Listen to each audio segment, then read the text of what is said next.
મહારાષ્ટ્રની famous recipe એટલે કોથંબીર વડી અને તારક મહેતા સિરિયલમાં ટપુ અને ગોલી જે માધવીના હાથની કોથંબીર વડીના દીવાના છે તે જ કોથંબર વડી આજે આપણે ઘરે બનાવવાના છે. હવે કોથંબીર વડી બનાવીએ છીએ તો તેની માટે મેં એક જોડી કોથમીર લેવાની છે. ફ્રેશ અને તાજી કોથમીર લેવાની છે. તો એ કોથમીર છે તેને કટ કરી લેવાની છે અને એકદમ ઝીણી સમારી લેવાની છે. તો અહીંયા મેં કોથમીરને સમારી લીધી છે. હવે કોથમીરને ધોઈ અને કોરી કરી લઈશું. હવે આપણે કોથંબીર વડી બનાવવા માટે બેટર બનાવવાનું છે. અહીંયા આપણે 2 કપ લીલા ધાણા એટલે કોથમીર લીધી છે. તેના પ્રમાણમાં 1 કપ ચણાનો લોટ લેવાનો છે અને કોથંબીર વડી ક્રિસ્પી બને તેની માટે ચોખાનો લોટ જે રાઈસ ફ્લોર આવે છે તે લેવાનો છે. હવે ચોખાનો લોટ છે તે અડધો કપ લેવાનો છે. હવે ચણાનો લોટ અને ચોખાનો લોટને સાથે મિક્સ કરવાનું છે. એકસાથે પાણી નથી ઉમેરવાનું. જો એકસાથે પાણી ઉમેરી લેશો તો ગાંઠ પડશે, એટલે થોડું પાણી ઉમેરવાનું છે અને એક થીક બેટર બનાવી લેવાનું છે. પછી બેટર બની જાય પછી જ વધારે પાણી એડ કરવાનું છે. અહીંયા તમે જોઈ શકો છો કે મેં પાણી વધારે એડ નથી કર્યું અને બેટર થોડું થીક રાખ્યું છે. લોટનું બેટર બનાવીએ છીએ ત્યારે ગાંઠ નહીં પડે. તમે જરૂરથી ટ્રાય કરજો. 1 ગ્લાસ જેટલું પાણી ઉમેરી લેવાનું છે અને પતલું બેટર બનાવી લેવાનું છે. કોથંબીર વડી બનાવવા માટે આ રીતનું બેટર બનાવી લેવાનું છે. તો અહીંયા બેટર છે તે બનીને તૈયાર થઈ ગયું છે. તો અડધી ચમચી હળદર પાવડર ઉમેરવાનો છે. હળદર પાવડર ઉમેરવાથી કોથંબીર વડીનો કલર છે તે બહુ સરસ આવશે.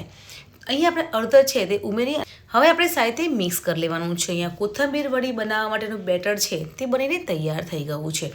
હવે કોથંબીર વડીમાં લસણ અને મરચાંની ફ્લેવર બહુ સરસ લાગે છે. એટલે 3 લીલા મરચાં છે અને 4 થી 5 લસણની કળી લેવાની છે. 1 ચમચી સૂકા ધાણા લેવાના છે અને અડધી ચમચી જીરું ઉમેરવાનું છે.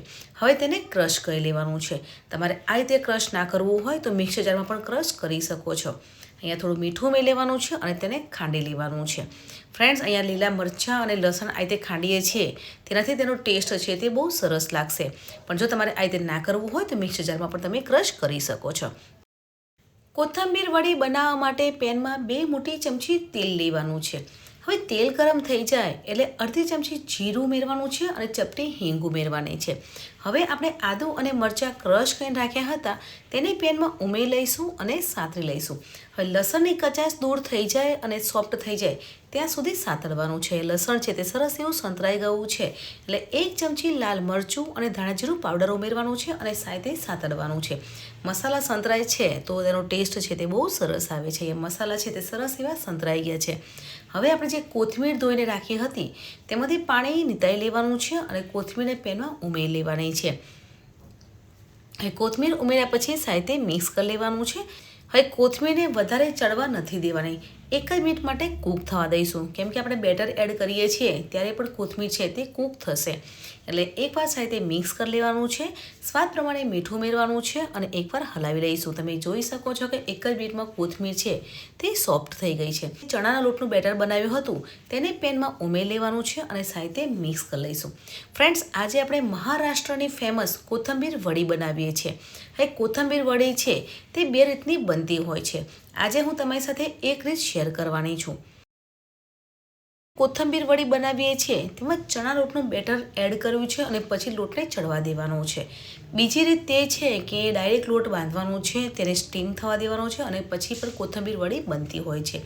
પણ આ રીતે બનાવીએ છીએ તો પણ કોથંબીર વડી છે તે બહુ સરસ લાગે છે અને મહારાષ્ટ્રમાં વધારે પડતી કોથંબીર વડી છે તે આ રીતની જ બનતી હોય છે. કોથંબીર વડી બનાવીએ છીએ તેમાં ચણાના લોટનું બેટર એડ કર્યું છે. હવે બેટરને સાથે શેકાવા દેવાનું છે એટલે કે સ્ટીમ થવા દેવાનું છે. બેટર સારું શેકાશે તો જ કોથંબીર વડી ટેસ્ટી અને ક્રિસ્પી બનશે. અહીંયા ગેસની ફ્લેમ મીડિયમ રાખવાની છે અને મીડિયમ ગેસ પર જ આપણે લોટને સરસ એવો સ્ટીમ થવા દઈશું. ફ્રેન્ડ્સ, તમે જોઈ શકો છો કે લોટ છે તે છૂટો થાય છે એટલે કે લોટ છે તે શેકાવા લાગ્યો છે. પણ હજુ પણ આપણે 2 મિનિટ માટે લોટને શેકાવા દઈશું એટલે કે ચડવા દઈશું. અહીંયા ચણાનો લોટ છે તે સરસ એવું શેકાવા લાગ્યો છે અને પેનથી પણ અલગ થઈ રહ્યો છે એટલે કોથંબીર વડીનો બેઝ છે તે બનવા લાગ્યો છે. ફ્રેન્ડ્સ, તમારે આ રીતે બનાવી હોય તો પણ બનાવી શકો છો અને ડાયરેક્ટ તમારે સ્ટીમ કરીને કોથંબીર વડી બનાવી હોય તો પણ તમે બનાવી શકો છો. અહીંયા આપણો કોથમીર વડીનો બેઝ છે તે બનીને તૈયાર થઈ ગયો છે. તો ગેસને બંધ કરી લઈશું.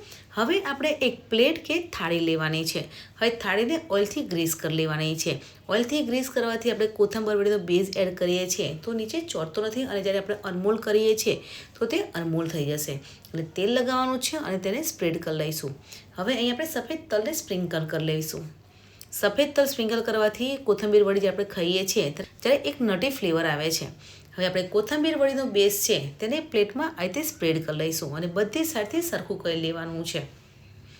ફ્રેન્ડ્સ, આપણો કોથમીર વડીનો બેઝ છે તે બનીને તૈયાર થઈ ગયો છે. તો 10થી 15 મિનિટ માટે મૂકી દેવાનું છે. અહીંયા 10 મિનિટ થઈ ગઈ છે અને કોથમીર વડી છે તે સરસ એવી સેટ થઈ ગઈ છે. તો હવે તેને કટ કરી લઈશું. ફ્રેન્ડ્સ, મહારાષ્ટ્રની ફેમસ રેસીપી એટલે કોથમીર વડી અને કોથમીર વડી છે તે ચોરસમાં કટ થતી હોય છે. તો અહીં આપણી કોથમીર વડીનો બેઝ છે તે સેટ થઈ ગયો છે તો તેને ચોરસમાં કટ કરી લઈશું. અહીંયા બેઝ સેટ થઈ ગયો છે તો કોથમીર વડી છે તે સરસ એવી સેટ થઈ ગઈ છે. હું તમને અનમોલ કરીને બતાવીશ કે વડી છે તે સરસ એવી અનમોલ થઈ જાય છે કેમ કે આપણે ઓઇલથી ગ્રીસ કર્યું હતું. કોથમીર વડી બનીને તૈયાર થઈ ગઈ છે પણ કોથમીર વડી ક્રિસ્પી હોય તો ખાવાની મજા જ કંઈક અલગ છે. તો આપણી કોથમીર વડીને તળવાની છે. તળવા માટે મેં તેલ ગરમ કરવા મૂકી દીધું છે અને તેલ ગરમ થઈ ગયું છે. આપણે કોથમીર વડીને તળી લઈશું. લાઇટ બ્રાઉન કલરની થાય ત્યાં સુધી આપણે તળવાની છે અને ગેસની ફ્લેમ મીડિયમ રાખવાની છે. હાઈ ફ્લેમ પર કોથમીર વડીને તળવાની નથી. કોથમીર વડીને તેલમાં ઉમેરવાની છે અને ચમચીથી આ રીતે ફેરવતા જવાનું છે. એટલે કોથમીર વડી છે તે બધી સાથે સરસ એવી તળાઈ જશે. ફ્રેન્ડ્સ, તમે તારક મહેતા સિરિયલ જોઈ હશે તેમાં ટપુ અને ગોલી જે માધવીના હાથની કોથમીર વડીના દીવાના છે તે જ કોથમીર વડી આજે આપણે ઘરે બનાવી છે. ફ્રેન્ડ્સ, તમે જરૂરથી ટ્રાય કરજો. આજે આપણે જે કોથમીર વડી બનાવી છે તે ખાવામાં બહુ ટેસ્ટી લાગે છે અને જલ્દી બનીને પણ તૈયાર થઈ જાય છે. અહીંયા આપણે લીલા ધાણા એડ કર્યા છે એટલે ખાવામાં પણ ટેસ્ટી અને હેલ્ધી બને છે. અહીંયા કોથમીર વડી છે તે લાઇટ બ્રાઉન કલરની થઈ ગઈ છે તો કોથમીર વડીને એક પ્લેટમાં લઈ લઈશું અને આપણે બધી જ કોથમીર વડીને તળી લઈશું. મહારાષ્ટ્રની ફેમસ રેસીપી એટલે કોથમીર વડી અને આજે આપણે કોથમીર વડી બનાવી છે તેની સાથે ટોમેટો કેચઅપ સર્વ કર્યું છે અને ગ્રીન ચટણી સર્વ કરી છે. તમારે એકલી ગ્રીન ચટણી સાથે સર્વ કરવું હોય તો પણ કરી શકો છો અને લીલા મરચાં સર્વ કરવા હોય તો પણ કરી શકો છો. તો ઉપરથી એકદમ ક્રિસ્પી, અંદરથી સોફ્ટ અને પોચી એ મહારાષ્ટ્રની ફેમસ એ કોથમીર વડી બનીને તૈયાર થઈ ગઈ છે. ફ્રેન્ડ્સ, હું તમને કટ કરીને પણ બતાવીશ કે એકદમ સોફ્ટ અને પોચી કોથમીર વડી બનીને તૈયાર થઈ ગઈ છે. તો તમને આજની મારી કોથમીર વડીની રેસીપી કેવી લાગી કમેન્ટ સેક્શનમાં જરૂર જણાવજો. અને હા ફ્રેન્ડ્સ, વિડીયોને લાઇક અને કમેન્ટ જરૂરથી કરજો તેમજ તમારા ફ્રેન્ડ્સ અને ફેમિલીમાં જરૂરથી શેર કરજો. મારી ચેનલ ભાવિનીસ કિચનને સબસ્ક્રાઈબ ના કરી હોય તો પ્લીઝ ચેનલને સબસ્ક્રાઈબ કરવાનું ભૂલતા નહીં. મળીએ છીએ નવી આસાન અને હેલ્ધી રેસીપી સાથે. ત્યાં સુધી bye bye, take care, enjoy.